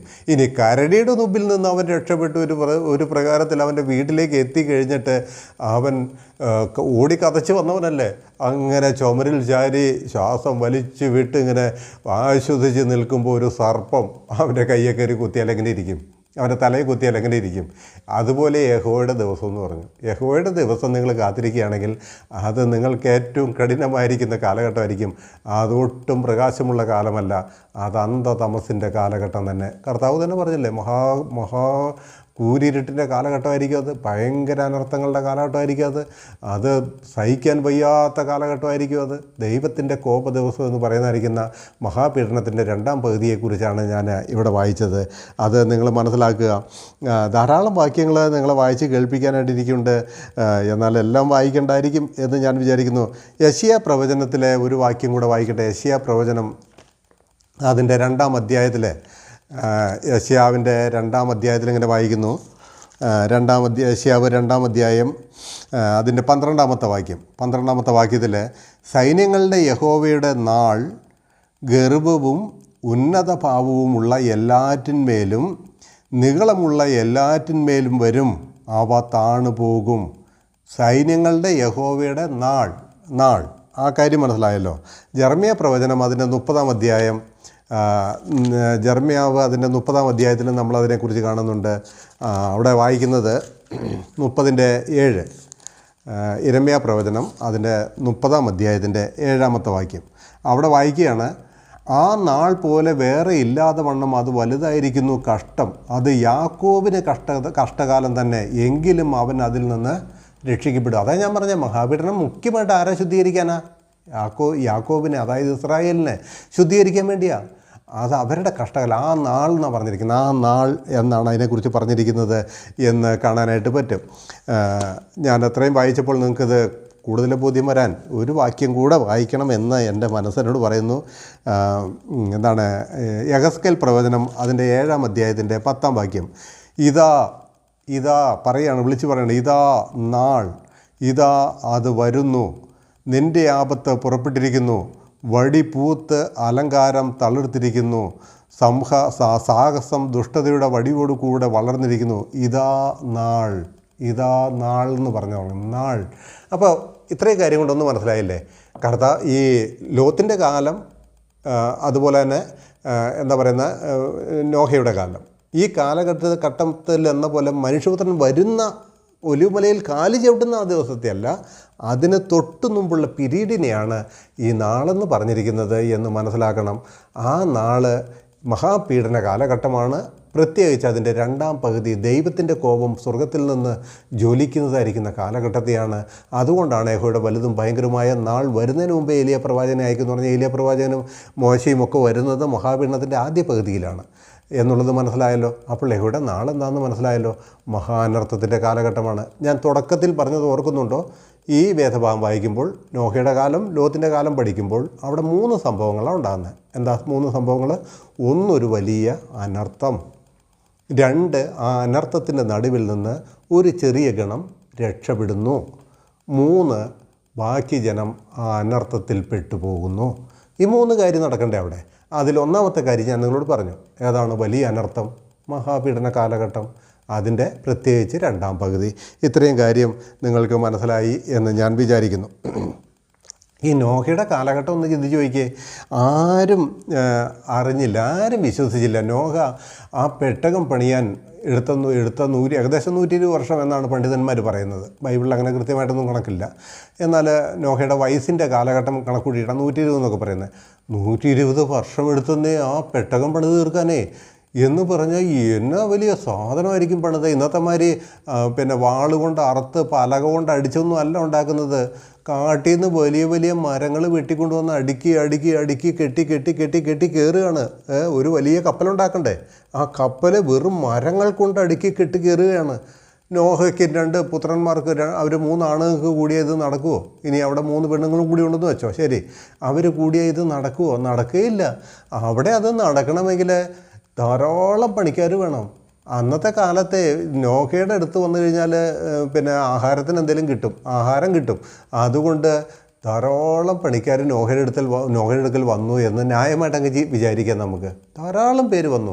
ആ പ്രദേശത്തുള്ള ജനങ്ങളെല്ലാം നോഹയുടെ അടുക്കൽ പോയാൽ പണി കിട്ടും. അവിടെ പണിയുണ്ട്. നോഹ എന്തോ ഒരു വലിയ സാധനം പണിയുക, അവിടെ പോയാൽ പണി കിട്ടും എന്ന് വിചാരിച്ചാൽ എൻ്റെ ഭാവനയാണ് ഞാൻ പറയുന്നത്. അങ്ങനെ ഇന്ന് കേരളത്തിലേക്ക് ബംഗാളിൽ നിന്നും വടക്കേ ഇന്ത്യയിൽ നിന്നൊക്കെ ധാരാളം പേര് പണി അന്വേഷിച്ച് വരുന്നില്ലേ? ഇപ്പോൾ ഇന്ന് കേരളത്തിൽ നോക്കിക്കഴിഞ്ഞാൽ എവിടെ നോക്കിയാലും ഇഷ്ടം പോലെ ബംഗാളികളിൽ നിന്നാണ് പൊതുവെ അറിയപ്പെടുന്നത്. ബംഗാളികൾ മാത്രമല്ല, വടക്കേ ഇന്ത്യയിൽ നിന്നുള്ള ഒരുപാട് പേര് എല്ലാ പട്ടണങ്ങളിലും എല്ലാ സ്ഥലങ്ങളിലും അവരെല്ലാം ഇന്ന് പണിക്കാർ. അപ്പോൾ അവർ പറയുന്നത് എന്താ? കേരളത്തിൽ പോയാൽ പണിയുണ്ട്, കൂലിയുണ്ട്, ശമ്പളം കിട്ടും. അത് അന്വേഷിച്ച് അവരിങ്ങോട്ട് വരുന്നത്. കുടുംബമായിട്ട് ഇങ്ങോട്ട് കയറുകയാണ്. അല്ല, അത് നമുക്കറിയാം. എന്ന് പറഞ്ഞതുപോലെ നോഹയുടെ കാലഘട്ടത്തിലും ഇത്രയും വലിയ പെട്ടകം പണി തീർക്കണമെങ്കിൽ 120 വർഷം എടുത്തന്നേ. അപ്പോൾ അനേകം പണിക്കാരെ വെച്ചായിരിക്കാൻ നോഹ പണിതതെന്ന് ഞാൻ വിചാരിക്കുന്നു. കാരണം കാട്ടിൽ നിന്ന് വലിയ തടികൾ വെട്ടിക്കൊണ്ടുവരണം, അത് വലിച്ച് കൊണ്ടുവന്ന് ഇതിൻ്റെ മേലെ അടുക്കി കെട്ടി ഇതിനെ 2-3 തട്ടുകളായി കെട്ടി ഇതിനെ ക്രമീകരിക്കേണ്ട വർഷങ്ങളെടുത്തു. അനേകം പണിക്കാരുടെ അധ്വാനം അവിടെ ഉണ്ടായി. അപ്പോൾ ഒന്ന് മനസ്സിലാക്കുക, ഈ ഇത്രയും വർഷങ്ങളും നോഹ എന്ത് ചെയ്തെന്ന് അറിയാവോ? ഈ വന്ന പണിക്കാരോട് മുഴുവൻ, ഈ പെട്ടകം പണി കാണാൻ വന്ന് നിൽക്കുന്ന ജനങ്ങളോടും വന്ന പണിക്കാരോടും എല്ലാവരോടും നോഹ എന്ത് പറഞ്ഞു? നാശം വരാൻ പോവുക കേട്ടോ, വലിയ നാശം വരാൻ പോവുക, നിങ്ങളെല്ലാവരും നശിച്ചു പോകും, വലിയ മഴയുണ്ടാകാൻ പോവുകയാണ്, ലോകത്ത് ജലപ്രളയം നിറയാൻ പോവുകയാണ്, നശിച്ചു പോകും കേട്ടോ, രക്ഷപ്പെട്ടുള്ളൂ എന്ന് നോഹ ഇവരോടൊക്കെ പറഞ്ഞു. അതിനെക്കുറിച്ച് പത്രോസിൻ്റെ ലേഖനത്തിൽ വായിക്കുന്നത് നീതിപ്രസംഗിയായ നോഹ ആ ജനത്തോട് പ്രസംഗിച്ചു. പക്ഷേ ഈ ജനം പരിഹസിച്ചേ ഉള്ളൂ. കാര്യം നോഹയുടെ വീട്ടിൽ വന്ന് പണിയെടുത്ത് പിന്നെ കൂലി വാങ്ങി പിന്നെ ആഹാരവും കഴിച്ച് പണിക്കാരെല്ലാം പിരിഞ്ഞു പോകുന്നുണ്ട്. വരുമ്പോഴെല്ലാം വരുന്ന ജനങ്ങളോടെല്ലാം ഇത് പറയുന്നുണ്ട്, ഇതെന്താ നോഹയെ നീ കാണിക്കുന്നത്, ഇതെന്ത് മണ്ടത്തര കാണിക്കുന്നത്? കാരണം എന്താ വെച്ചാൽ അന്ന് വരെ ലോകത്ത് മഴ പെയ്തിട്ടില്ല, വെള്ളപ്പൊക്കം ഉണ്ടായിട്ടില്ല, മഴ എന്താണെന്ന് മനുഷ്യന്മാർ കണ്ടിട്ടില്ല.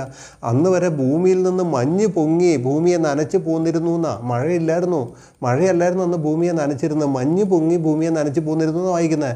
ആദ്യമായിട്ട് മഴയുണ്ടാകുന്നു നോഹ പറഞ്ഞപ്പോൾ നോഹയ്ക്ക് ഭ്രാന്താന്നല്ലേ പറയുള്ളൂ. എല്ലാവരും അങ്ങനെയല്ലേ പറയുള്ളൂ, നമ്മളങ്ങനെയല്ലേ പറയുള്ളൂ. ആരും വിശ്വസിച്ചില്ല, അംഗീകരിച്ചില്ല. ഇത്രയും വർഷം നോഹ ഈ പെട്ടകം പണി തീരുന്നവരെ ഈ നോഹ പറഞ്ഞു, ഇതാ വലിയ നാശം വരാൻ പോകുന്നു എന്ന് പറഞ്ഞു. ആരും അംഗീകരിച്ചില്ല.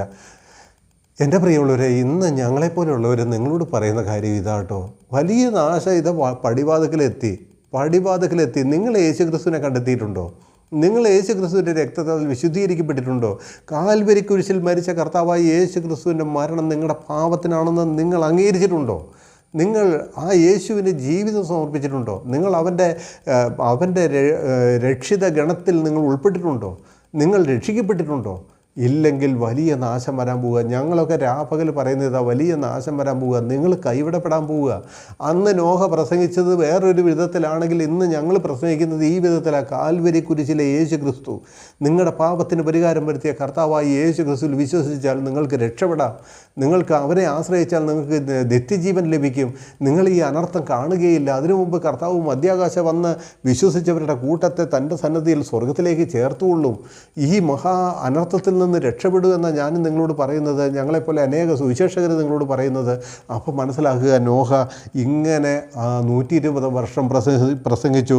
നീതി പ്രസംഗിയായ നോഹ എന്നാണ് അതിനെക്കുറിച്ച് നോഹയെക്കുറിച്ച് പറയുന്നത് എന്നുള്ളത് മനസ്സിലാക്കുക. അപ്പോൾ അങ്ങനെ പ്രസംഗിച്ചു. അപ്പോൾ ദൈവം ആരോടും കരുണ കാണിക്കാതെ വിട്ടിട്ടില്ല, അത് മനസ്സിലാക്കണം. ഒരുപക്ഷെ എന്നെ കേൾക്കുന്നവർ ചോദിക്കും, ജലപ്രളയം വന്ന് സകല ജനത്തെയും കൊന്നപ്പോൾ ദൈവം ക്രൂരനല്ലേ? ദൈവം ഇത്ര മഹാക്രൂരനാണോ? അല്ല, സോദോം ഗൊമോറയിലെ അഗ്നിയും ഗന്ധവും ഇറക്കി അത്രയും പേരെ കൊന്നു കളഞ്ഞപ്പോൾ ദൈവം ക്രൂരനല്ലേ എന്ന് നിങ്ങൾ ചോദിക്കും. ഇല്ല, ദൈവം ക്രൂരനല്ല, ദൈവം കരുണ കാണിച്ചിരിക്കുക. ദൈവം ഇന്ന് പ്രസംഗിച്ചുകൊണ്ടിരിക്കുക. ദൈവം നേരിട്ടല്ല, ഞങ്ങളെപ്പോലുള്ള സുവിശേഷകരിലൂടെ നിങ്ങളോട് പ്രസംഗിച്ചുകൊണ്ടിരിക്കുക. നാശം വരാൻ പോകുന്നു, രക്ഷപ്പെട്ടുള്ളൂ എന്ന് ഞാനിന്ന് കർത്താവിൻ്റെ സാക്ഷിയായി നിന്നുകൊണ്ട് നിങ്ങളോട് ബുദ്ധിപദേശം പറയാം. നിങ്ങളുടെ പാരമ്പര്യങ്ങൾ നിങ്ങളെ രക്ഷിക്കുകയില്ല. നിങ്ങളേത് സഭകളിലെ ഏത് പട്ടത്ത പൗരോഹിത്യ സഭകളിലാണ് ഞാൻ ക്രിസ്ത്യാനിയാണെന്ന് പറഞ്ഞാലും നിങ്ങൾക്ക് രക്ഷപ്പെടാനായിട്ട് ചാൻസ് ഇല്ല. യേശുവിൻ്റെ രക്തം കൊണ്ട് നിങ്ങളുടെ പാപം കഴുകിക്കളഞ്ഞുവോ? നിങ്ങൾ അവൻ്റെ കാൽവരി കുരിശിൽ നിങ്ങളുടെ പാപത്തിന് പരിഹാരം കണ്ടെത്തിയോ? അതിലൂടെ മാത്രമാണ് ഒരു പാപിക്ക് രക്ഷപ്പെടാനായിട്ട് പറ്റുകയുള്ളൂ. അതുകൊണ്ട് നോക്കുക, നിങ്ങൾ യേശു ക്രിസ്തുവിൻ്റെ അടുക്കിലേക്ക് വരിക, രക്ഷപ്പെടുക. ഈ കാലഘട്ടത്തിൽ, നോഹയുടെ കാലഘട്ടത്തിൽ എന്താ സംഭവിച്ചത്? അവർ തിന്നും കുടിച്ചും, കർത്താവോട് പറഞ്ഞതല്ലേ, അവർ തിന്നും കുടിച്ചും വിവാഹം കഴിച്ചും വിവാഹത്തിന് കൊടുത്തും പോന്നു എന്ന് പറഞ്ഞാൽ അവർക്കൊരു കൂസലമില്ലെന്നേ, അവർക്കൊരു പ്രശ്നവുമില്ല. അവരങ്ങനെ പിന്നെ ഒന്നും സംഭവിക്കാൻ പോകുന്നില്ല. എന്ത് സംഭവിക്കാൻ? ഞാൻ ഈ നാളുകളിലൊക്കെ പറയാറുണ്ട്, കർത്താവായി യേശു ക്രിസ്തു വരാനായിട്ടോ മഹാപീഠനം തുടങ്ങാനായിട്ടോ എന്ന് ഞാൻ അനേകരോട് പറയുമ്പോൾ അനേകരും എന്നെ പരിഹസിക്കുകയും ചെയ്യുന്നത്. അവർക്കത് വിശ്വസിക്കാനായിട്ട് പറ്റുന്നില്ല, അംഗീകരിക്കാനായിട്ട് പറ്റുന്നില്ല. ഇന്ന് തിന്നും കുടിച്ചും വിവാഹം കഴിച്ചും വിവാഹത്തിന് കൊടുത്തും അങ്ങനെ അതിഭക്ഷണം കർത്താവ് തന്നെ പറഞ്ഞില്ലേ, അതിഭക്ഷണത്താലും മദ്യപാനത്താലും ആ നാൾ പെട്ടെന്ന് കണി പോലെ നിങ്ങളെ പിടിക്കാതിരിപ്പാൻ സൂക്ഷിച്ചുകൊള്ളുവിൻ. ലൂക്കോസ് 21:24 അതിഭക്ഷണത്താലും മദ്യപാനത്താലും പെട്ടെന്ന് കണി പോലെ ആ നാൾ എന്ന് പറഞ്ഞാൽ ഏതാ? ഈ മഹാപീഠനം. നിങ്ങളെ പിടിക്കാതിരിപ്പാൻ സൂക്ഷിച്ചുകൊള്ളുവിൻ എന്ന് കർത്താവ് പറഞ്ഞു ഓർക്കുന്നുണ്ടോ? ഇന്ന് നോക്കിക്കേ, മനുഷ്യൻ ഇന്ന് അധ്വാനിക്കുന്ന പണമൊക്കെ എന്തിനാണ് ചെലവഴിക്കുന്നത്? അത് പിന്നെ എന്താണ് തീറ്റയ്ക്കും കുടിക്കും വേണ്ടിയിട്ടല്ലേ അല്ലേ? നോക്കിക്കേ, ഇന്ന് പണ്ടൊക്കെ എന്ന് പറഞ്ഞാൽ പിന്നെ എൻ്റെയൊക്കെ കൊച്ചു നാളുകളിൽ ഒരു വിശന്ന് വലഞ്ഞാൽ പോലും ഒരു ഹോട്ടൽ കണ്ടെത്തണമായിരുന്നെങ്കിൽ കിലോമീറ്ററുകൾ നടക്കണമായിരുന്നു. എന്നാൽ തന്നെ കിലോമീറ്ററുകൾ നടന്നാൽ പോലും ഒരു ഹോട്ടൽ കണ്ടെത്താനോ ഒരു ഭക്ഷണം കഴിക്കാനോ അല്ലെങ്കിൽ ഒരു ചായ കുടിക്കാനോ കഴിയുകയില്ലായിരുന്നു. ഇന്ന് അങ്ങനെയാണോ? എവിടെ നോക്കിയാലും വിശിഷ്ട ഭോജ്യങ്ങൾ കൊണ്ട് അതിൻ്റെ പരസ്യങ്ങൾ കൊണ്ട് നിറഞ്ഞായിരിക്കുന്ന ഭയങ്കരമായിരിക്കുന്ന പഞ്ചനക്ഷത്ര ഹോട്ടലുകളും മറ്റുള്ളായിരിക്കുന്ന കടകളുമൊക്കെ ആയിട്ട് നിറഞ്ഞിരിക്കുകയാണ്. ഭക്ഷണം ഏത് കടയിൽ നോക്കിയാലും തിക്കും തിരക്കുമാണ്. മനുഷ്യൻ ഇന്ന് ഭക്ഷണത്തിന് വേണ്ടി ജീവിക്കാൻ വേണ്ടി ഭക്ഷണം കഴിക്കുകയല്ല, ഭക്ഷണത്തിന് വേണ്ടി ജീവിക്കുക. കോടീശ്വരന്മാരൊക്കെ അവരുടെ പണം വാരി എറിഞ്ഞ് ഒരു നേരം കുടുംബമായിട്ട് പോയി ഭക്ഷണം കഴിച്ച് വന്നാൽ ലക്ഷങ്ങളുടെ ബില്ലാണ് അവർക്ക് വരുന്നതെന്ന് ഞാൻ കേട്ടത്. ലക്ഷങ്ങളുടെ ബില്ല് അത് കൊടുത്തിട്ടാണ് ഭക്ഷണം കഴിച്ചിട്ട് ഇറങ്ങുന്നതെന്നാണ്. അവർ തിന്നും കുടിച്ച് സന്തോഷിക്കുക. മദ്യപാനത്തിൻ്റെ കാര്യം നോക്കിയാലോ അങ്ങനെ തന്നെയല്ലേ? അപ്പം മനുഷ്യർ ഇന്ന് തിന്നും കുടിച്ചും പിന്നെ നട്ടും വിതച്ചും പണം ഉണ്ടാക്കിയും അങ്ങനെ ആർഭാടമായിട്ട് ജീവിക്കുക. യേശുക്രിസ്തു വരാനായി എന്ന് പറഞ്ഞാൽ മനുഷ്യർക്ക് അംഗീകരിക്കാനായിട്ട് പറ്റുകയില്ല. അവർ പരിഹാസത്തോടെ അതിനെ തള്ളുകളയാണ്. തിമോത്തിയോസിൻ്റെ ലേഖനത്തിലും തിമോത്തിയോസ് അതിനെക്കുറിച്ച് പറഞ്ഞു. പൗലോസ് തിമോത്തിയോസിൻ്റെ ലേഖനത്തിൽ അതിനെക്കുറിച്ച് പറഞ്ഞു. 2 തിമോത്തിയോസ് 3:5 പറഞ്ഞിട്ടുണ്ട്, ഭക്തിയുടെ വേഷം ധരിച്ച് അതിൻ്റെ ശക്തി ത്യജിക്കുന്നവരായിരിക്കും അന്ത്യകാലത്ത് എന്ന് 2 തിമോത്തിയോസ് 3 അതിനെക്കുറിച്ച് കുറേ ഒരു കണക്ക് തന്നെ പറഞ്ഞിട്ടുണ്ട്. എന്തായിരിക്കുന്നത്? ഇന്ന് അതൊക്കെയാണ് സംഭവിക്കുന്നത്. ഇന്ന് അനേക സുവിശേഷകർ എന്ന് പറയുന്നവരും പാസ്റ്റർമാരെന്ന് പറയുന്നവർ പോലും ഭക്തിയുടെ വേഷം ധരിച്ച് അതിൻ്റെ ശക്തി ത്യജിക്കുന്നവരാണ്. ഇതൊക്കെ അന്ത്യകാലത്തിൻ്റെ ലക്ഷണമാണ് പ്രിയമുള്ളവരെ. നിങ്ങളത് മനസ്സിലാക്കണം എന്ന് ഞാൻ ആഗ്രഹിക്കുന്നു. ഒന്ന് മനസ്സിലാക്കുക, നോഹ പെട്ടകത്തിൽ കയറിയാൽ ലോത്ത് സോദോം വിട്ടാൽ. കർത്താവ് എന്താ പറഞ്ഞേ? നോഹ പെട്ടകത്തിൽ കയറിയ നാൾ, ലോത്ത് സോദോം വിട്ട നാളിൽ എന്നാ പറയുന്നത്. നോഹ പെട്ടകത്തിൽ കയറിയാൽ പിന്നെ ലോത്ത് സോദോം വിട്ടാൽ പിന്നെ സംഭവിക്കാനിരിക്കുന്നത് അതിഭയാനകമായിരിക്കുന്ന മഹാപീഡയുടെ കാലഘട്ടമാണ്. എന്താണ് ഈ നോഹ പെട്ടകത്തിൽ കയറുന്നതും ലോത്ത് സോദം വിടുന്നതും? മഹാപീഡനത്തിൽ വിടുവിക്കപ്പെടുന്നവരുടെ ഒരു കൂട്ടം. മഹാപീഡനത്തിൽ വിടുവിക്കപ്പെടുന്നവരാരാ? നമ്മളല്ല കേട്ടോ, നമ്മൾ അതിനു മുമ്പേ എടുക്കപ്പെടും. ഇവിടെ സഭയുടെ ഉൽപ്രാവണമായിട്ട് യാതൊരു ബന്ധവുമില്ല ഈ കാര്യത്തിന്. അതാദ്യം മനസ്സിലാക്കുക. സഭയുടെ ഉൽപ്രാവണമല്ല ഇവിടുത്തെ വിഷയം. സഭയുടെ ഉൽപ്രാവണത്തെക്കുറിച്ച്, സഭയെക്കുറിച്ചോ സഭയുടെ കാര്യങ്ങളെക്കുറിച്ചോ നമ്മുടെ കർത്താവായ യേശു ക്രിസ്തു ആകട്ടെ എന്ന് പറഞ്ഞാൽ ബോഡി ഓഫ് ക്രൈസ്റ്റ് എന്ന സഭ, ബോഡി ഓഫ് ക്രൈസ്റ്റ് എന്ന സഭയെക്കുറിച്ച് നമ്മുടെ കർത്താവായ യേശു ക്രിസ്തു ആകട്ടെ, പഴയ നിയമ പ്രവാചകന്മാരാകട്ടെ, 12 അപ്പോസ്തലന്മാരാകട്ടെ ഒരു കാര്യവും പറഞ്ഞിട്ടില്ല. ഈ കാലഘട്ടം, ഈ കൃപയുടെ കാലഘട്ടം പൂർവ്വകാലങ്ങൾക്കും തലമുറകൾക്കും മറഞ്ഞു കിടന്ന കാര്യമാണ്. അത് വെളിപ്പെട്ടത് അപ്പോസ്തലനായിരിക്കുന്ന പൗലോസിനാണ്. മനസ്സിലായോ? അപ്പോൾ ഇവിടെ വിടുവിക്കപ്പെടുന്നവരുടെ, ഇന്നത്തെ രക്ഷിക്കപ്പെട്ടവരുടെ കൂട്ടമാണെന്ന് ആരെങ്കിലും പ്രസംഗിച്ചാൽ നിങ്ങളപ്പോൾ അതിനെ നഖശിഖാന്തം എതിർക്കണം. നിങ്ങളതിനെ തള്ളിക്കളയണം. രക്ഷിക്കപ്പെട്ടവർ ഉൽപ്രാവണത്തിൽ സ്വർഗത്തിലേക്ക് എടുക്കപ്പെട്ട് കഴിയുമ്പോൾ മഹാപീഡനം വരുമെന്നാണ് ഇന്നത്തെ ക്രിസ്തീയ ലോകം മുഴുവൻ പഠിപ്പിക്കുന്നത്.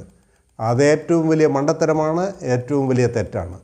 കാരണം ഇന്നത്തെ രക്ഷിക്കപ്പെട്ടവരുടെ കൂട്ടം അഥവാ കർത്താവിൻ്റെ ശരീരമാകുന്ന സഭ എന്നുള്ളതായിരിക്കുന്ന കാര്യത്തെക്കുറിച്ച് കർത്താവൊന്നും പറഞ്ഞിട്ടില്ല, 12 അപ്പോസ്തലന്മാരൊന്നും പറഞ്ഞിട്ടില്ല. പഴയ നിയമ പ്രവചനത്തിൽ ഒരു ചെറു സൂചന പോലുമില്ല. അങ്ങനെയാണെങ്കിൽ, അങ്ങനെ ഉണ്ടെങ്കിൽ പൗലോസ് കള്ളനാണ്. ഞാനിത് പലപ്പോഴും പല വീഡിയോയിലും പറഞ്ഞിട്ടുണ്ട്. പൗലോസ് പറഞ്ഞു, എനിക്ക് വെളിപ്പെട്ട മർമ്മമാണ് ഇത്. പൗലോസ് പറഞ്ഞു. ഉയർത്തെഴുന്നേറ്റ് സ്വർഗത്തിലേക്ക് പോയ കർത്താവ് ഉയരത്തിൽ നിന്ന് പൗലോസിനെ വിളിച്ച് ഈ കൃപയുടെ സുവിശേഷം പരമേൽപ്പിച്ചപ്പോൾ പൗലോസ് പറഞ്ഞു, ഇത് പൂർവ്വകാലങ്ങൾക്കും തലമുറകൾക്കും മറഞ്ഞു കിടന്ന, ദൈവത്തിൻ്റെ അനാദികാലം മുതൽ മറഞ്ഞു കിടന്ന, കൊലോസ്യ ലേഖനത്തിൽ നമ്മൾ വായിക്കുന്നത് എങ്ങനെയാണ്? ദൈവത്തിൽ അനാദികാലം മുതൽ മറഞ്ഞു കിടന്ന, ആർക്കും വെളിപ്പെടുത്താതെ രഹസ്യമാക്കി വെച്ച കാലഘട്ടമാണ് ഈ കൃപയുടെ കാലഘട്ടം. ഈ കൃപയുടെ കാലഘട്ടത്തിൽ രക്ഷിക്കപ്പെടുന്നവർ എസ്കേപ്പ് ആയാൽ, അതായത് ഉൽപ്രാവണത്തിൽ എടുക്കപ്പെട്ടാൽ അല്ല മഹാപീഡനം വരുന്നത്. അപ്പോൾ പിന്നെ ആരാ? ഒരു കൂട്ടർ എന്തായാലും രക്ഷപ്പെടണമല്ലോ. ഒരു കൂട്ടർ ഈ മഹാപീഡനം, ആപത്ത് സംഭവിക്കുന്നതിന് മുമ്പ് രക്ഷപ്പെടുന്ന ഒരു കൂട്ടം ഉണ്ടാകണം, ശിക്ഷിക്കപ്പെടുന്ന ഒരു കൂട്ടം ഉണ്ടാകണം. നമ്മളല്ല, നമ്മളെക്കുറിച്ച് അവിടെ എങ്ങും പറഞ്ഞിട്ടില്ല. ഉൽപ്രാവണത്തെക്കുറിച്ചോ അല്ലെങ്കിൽ സഭയുടെ ഇന്നത്തെ കാലഘട്ടത്തെക്കുറിച്ചോ ഒന്നും ഇവരാരും പറഞ്ഞിട്ടില്ല. കർത്താവ് പോലും പറഞ്ഞിട്ടില്ല. കർത്താവ് അതൊക്കെ രഹസ്യമാക്കി വെച്ചു. കാരണം കർത്താവ് അത് പറഞ്ഞു പോയായിരുന്നെങ്കിൽ, കർത്താവിനെ സാത്താൻ അതറിഞ്ഞു പോയായിരുന്നെങ്കിൽ കർത്താവിനെ ക്രൂശിക്കുകയില്ലായിരുന്നു. കർത്താവിനെ ക്രൂശിക്കുക. അതുകൊണ്ട് കർത്താവ് അത് രഹസ്യമാക്കി വെച്ചു. ക്രൂശിൽ മരിച്ച് ഉയർത്തെഴുന്നേറ്റ് പോയപ്പോഴാണ് ഈ കൃപയുടെ യുഗത്തിൻ്റെ കാലഘട്ടം പൗലോസിലൂടെ തുറക്കപ്പെട്ടത്. അപ്പോൾ അതുകൊണ്ട് ഇവിടെ എസ്കേപ്പ് ആകുന്ന എന്ന് പറഞ്ഞാൽ നോഹയുടെ കാലം, ഈ ലോകത്തിൻ്റെ കാലം പോലെ രക്ഷപ്പെടുന്ന ഒരു കൂട്ടമുണ്ട്. ആ രക്ഷപ്പെടുന്ന കൂട്ടം നമ്മളല്ല. നമ്മളെക്കുറിച്ച് അവിടെ പറഞ്ഞിട്ടില്ല. ഈ സഭയല്ല, അതിനെക്കുറിച്ച് അവിടെ പറഞ്ഞിട്ടില്ല. അപ്പോൾ ഞാൻ അടുത്ത വീഡിയോയിൽ പറയാം. ഇപ്പം തന്നെ 45 മിനിറ്റായി. അടുത്ത വീഡിയോയിൽ പറയാം ആ രക്ഷപ്പെടുന്ന കൂട്ടം ആരാണെന്നും ശിക്ഷ അനുഭവിക്കുന്ന കൂട്ടം ആരാണെന്നും. 3 കാര്യം അവിടെ സംഭവിക്കണ്ടേ. ഒന്നൊരു പീഡയുണ്ടാകണം, മഹാ അനർത്ഥം സംഭവിക്കണം. 2 അതിലൂടെ രക്ഷപ്പെടുന്നൊരു കൂട്ടം ഉണ്ടാകണം. 3 അതിലൂടെ ശിക്ഷ അനുഭവിക്കുന്നൊരു കൂട്ടം ഉണ്ടാകണം. ആ 2 കൂട്ടം ആരാണെന്ന് ഞാൻ അടുത്ത വീഡിയോയിലൂടെ ഇതിനോട് ചേർന്ന് തന്നെ ഞാൻ ഇടുന്നതാണ്. അപ്പോൾ നിങ്ങൾക്ക് അത് മനസ്സിലാകും. ദൈവം അതിനായിട്ട് നിങ്ങളെ നാളെ തന്നെ ആ വീഡിയോ വരും, നിങ്ങളത് കേൾക്കണം. അപ്പോൾ നിങ്ങൾക്ക് മനസ്സിലാകും. നമ്മുടെ സഭയുടെ ഉൽപ്രാവണമൊന്നുമല്ല ഇവിടെ പറയുന്നത്. നമ്മളല്ല രക്ഷപ്പെടുന്ന കൂട്ടം. നമ്മളൊരു മഹാമർമ്മമായിരുന്നു, രഹസ്യമായിരുന്നു, മിസ്റ്ററി ആയിരുന്നു. ആർക്കും ഒരു നേരം വെളിപ്പെടാത്ത, പൗലോസ് അപ്പോസ്തലനിലൂടെ മാത്രം ലോകത്തിന് വെളിപ്പെട്ട ആ കൃപയുടെ സുവിശേഷത്തിൻ്റെ ഭാഗമാണ് നമ്മൾ. അതുകൊണ്ട് തന്നെ കർത്താവ് പറഞ്ഞ ഈ വാക്കുകളിലൊന്നും നമ്മുടെ രക്ഷപ്പെടലിൻ്റെ ഒരു കാര്യമില്ല. അപ്പോൾ രക്ഷപ്പെടുന്നൊരു കൂട്ടമുണ്ട്. ആ കൂട്ടത്തെക്കുറിച്ച് ഞാൻ പറയാം. ദൈവം എൻ്റെ കേൾവിക്കാരെല്ലാവരും അനുഗ്രഹിക്കട്ടെ. യേശു ക്രിസ്തുവിൻ്റെ നാമത്തിന് മഹത്വം ഉണ്ടാകട്ടെ. ആമേൻ.